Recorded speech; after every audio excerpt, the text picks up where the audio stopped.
सोनू के इस जन्मदिन की खुशी में मैं इसे सबसे बड़ा तोहफा देना चाहती हूँ। राजा, आओ।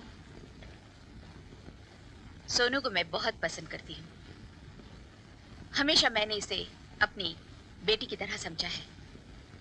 आज मैं चाहती हूँ कि इसे अपने घर की बहू बना। नहीं दादी माँ, ये नहीं हो सकता।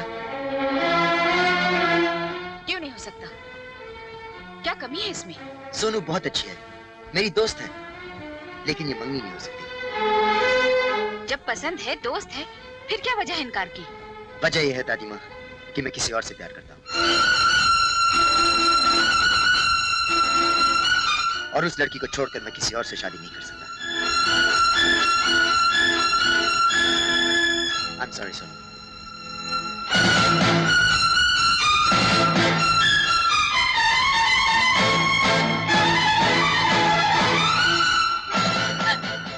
सोनू, नहीं बेटी, नहीं।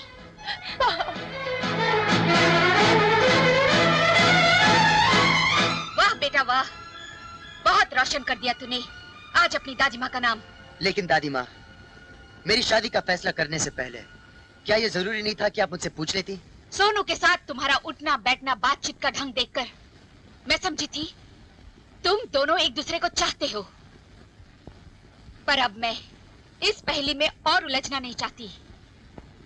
साफ साफ बता दो कि कौन है वो लड़की जिसकी खातिर तुमने भरी महफिल में आज मेरी गर्दन झुका दी। वो आपकी भी चाहती है दादी माँ, आपने उसे प्यार से पाल पोस के बड़ा किया है। छाया? हाँ जी दादी माँ, मैं उसी छाया की बात कर रहा हूँ जिसने अभी से इस घर का सारा बोझ अपने कंधों पे संभाल रखा है। पागल हो गया है तू, मेरे ही पांव की धूल को मेरे सर का सरताज बनाना चाहता है। एक नौकरानी से शादी करके रिश्ते हमेशा बराबर के खानदान में होते हैं। इज्जत होती है वो डोली जिसमें बिठाकर दुल्हन को घर लाया जाता है। कोई भी खानदान, कोई भी रुतबा प्यार से बढ़कर नहीं होता दादी माँ। मैं अपनी प्यार की कुर्बानी किसी भी कीमत पर नहीं दूंगा। मैं शादी करूंगा तो सिर्फ छाया से, वरना किसी से नहीं। जोर जबरदस्ती से जिस्मों को तो बांधा जा सकता है, मगर दो दिलों को नहीं। अगर राजा के दिल में किसी और के लिए प्यार है तो वो शादी भी उसी से करेगा। एक लड़की की खातिर तुम्हारा और मेरा रिश्ता भी धुंधला हो गया। तेरा और मेरा रिश्ता तो जिंदगी की आखिरी सांस तक अमर रहेगा दादी माँ, मगर इस रिश्ते के डोर में छाया को भी बांध लीजिए। एक ही छत के नीचे 3 जिंदगियों को स्वर्ग मिल जाएगा। दादी माँ, अगर आपने इनकार कर दिया तो सब कुछ जलकर राख हो जाएगा। फैसला आपके हाथ में। नहीं, मैं ऐसा किसी कीमत पर भी नहीं होने दूंगा। बस एक बार, सिर्फ एक बार मुझे पता चल जाए कि वो लड़की कौन है जो राजा के दिल में घर करके बैठी है, मैं उसकी खाल को खींचकर अंजलि प्रसाद सिन्हा के घर की दीवारों पर लगा दूंगा। मैंने तो पहले ही कहा था कि बड़ी माँ मुझे कभी स्वीकार नहीं करेंगी।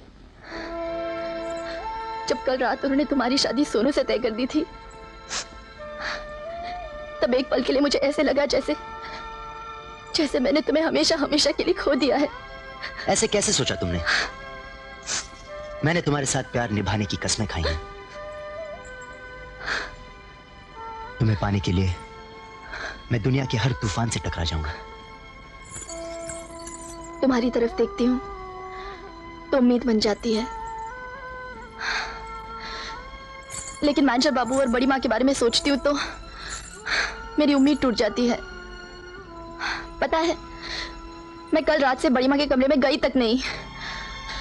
और अजय, तुम नहीं जानते, ये जो मैनेजर बाबू है ना, बहुत चालाक है। अगर उन्होंने ये ठान लिया कि वो उनकी बेटी की शादी तुम्हारे साथ करेंगे तो वो करके ही रहेंगे। उसकी क्या मजाल कि हमारे प्यार के बीच में आए। छाया, मायूसी को अपने दिल से निकाल दो। सुनो, मुझे पूरा यकीन है कि दादी माँ हमारे प्यार को कबूल करेंगी और हम दोनों को एक ही बंधन में बांध देंगी। जी जी जी, राजा एक नौकरानी से शादी करना चाहता है, दोबारा इस घर में एक नौकरानी से शादी? इस तरह कितनी बार आप अपने पति को मारेंगी? मैं क्या करूं? राजा जिद कर रहा है। राजा बेचारा तो बच्चा है, मैं इन गांव वाली लड़कियों को बहुत अच्छी तरह से जानता हूँ। ये इनकी चाल होती है रुपया बटोरने की। हाँ, आप बिल्कुल फिक्र मत करें जी, सब कुछ मेरे ऊपर छोड़ दें। हाँ, और इस वक्त मौका भी अच्छा है, राजा क्लब गया हुआ है। मैं उस चापलूस लड़की को धक्के मारकर घर से बाहर निकाल देता हूँ। अरे क्या करने आप मुझे? नमक हरामजादी, जिस घर के टुकड़े खाकर तू पड़ी हुई है, उसी घर के चिराग से तू अपने झोंपड़े को रोशन करना चाहती है। चल निकल यहाँ से, निकल यहाँ से। बड़ी माँ देखिए, बड़ी माँ, ये मुझे घर से निकालना चाहते हैं। आप कुछ कहिए इन्हें, रोकिए। बड़ी माँ, आप कुछ बोलती क्यों नहीं? मैं कभी सोच भी नहीं सकती थी कि तू ऐसा करेगी। बड़ी माँ, मैंने क्या किया? बड़ी माँ, शर्म कर बेशरम। इस देवी माँ ने, इस बड़ी माँ ने तुझे बच्चों की तरह पाला पोसा बड़ा किया, और ये बता दिया है तूने इसका राजा पर ही डोरे डालने लगी है। अरे हमारा राजा तो बेचारा नादान है, ना समझ है। तूने ही बेगैरत, तूने ही अपने रूप के माया जाल में उसे फांसा है। चल निकल जा यहाँ से, अब तुम्हें पल भर भी नहीं रुकने दूंगा। 22 साल पहले निकल था, मैं उससे दोबारा हरगिज़ नहीं करने दूंगा। क्या हो रहा है ये सब क्या हो रहा है बड़ी माँ? अरे बरसों से जिसे आपने अपने सीने से लगा के रखा, उसे आप ये धक्के मारकर घर से बाहर निकाल रही हैं। अरे कल तक तो आप इसकी शादी की बात कर रही थी, इसके लिए लड़का तलाश कर रही थी, फिर अचानक ये सब क्या हो गया? क्यों निकाल रही हैं इसे आप? ये अपनी करनी का फल भुगत रही है। करनी का फल? मैं समझा नहीं। मैं समझाता हूँ। इस कुएं की मेंढकी ने समुंदर का ख्वाब देखने शुरू कर दिए थे। इस हवेली और इसकी सारी जायदाद को निगल जाना चाहती है ये। हाँ, अपने झूठे प्यार के जाल में हमारे मासूम राजा को इसने किस तरह फंसाया, जरा पूछो इससे। मैं अपनी बहन को अच्छी तरह से जानता हूं, वो कभी ऐसा कदम नहीं उठा सकती। बोल छाया, सबके सामने बोल कि ये सब झूठ है। मुझे दौलत और महलों का कोई लालच नहीं है। पर क्या राजा के साथ प्यार करने वाली बात सच है या नहीं? सच है, लेकिन सुन लिया शंकर, सुन लिया अपने कानों से। अब ले जाओ इस गंदगी, गंदी नाली का कीड़ा राजा के ताज को छूने चला जाए। हमारे खून को गंदा मत कहना मैनेजर बाबू, वरना हमारा खून भी खौल उठेगा। लेकर जा रहे हैं अपनी बहन को यहाँ से, और वचन देकर जाते हैं कि आज के बाद हम और हमारी बहन आपकी हवेली की शक्ल भी नहीं देखेंगे। और एक बात कान खोल कर सुन लीजिए, अपने राजा बाबू की लगाम अपने हाथों में खींच कर रखिएगा। मेरी बहन की ओर उसने देखने की कोशिश भी की तो काट डालूंगा मैं उसे। टूट गया रिश्ता हमारा और आपका। वो दीवार खड़ी होगी हमारे बीच, जो अब मेरे जीते जी नहीं टूटेगी। चल भैया, ऐसा मत करो। मुझे एक बार आनंद मिल लेना चाहिए।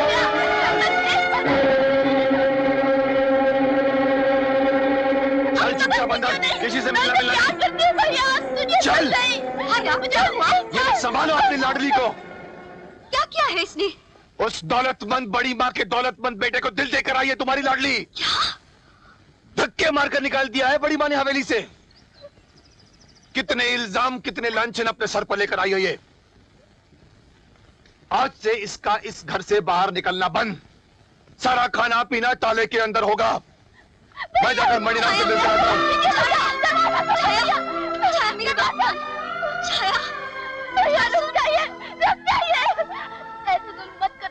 मुझे बस एक बार राजा से मिल लेने दो। मत नाम लेना उस हरामजादे का अपनी जबान से, मत नाम लेना। ये दरवाजा उसी दिन खुलेगा जिस दिन मणिराम की बारात इस घर में आएगी और तेरी टोली उठेगी, समझी? उससे पहले मेरी आंखें उठेगी। मैं कह देती हूँ, अगर आपने जबरदस्ती मेरी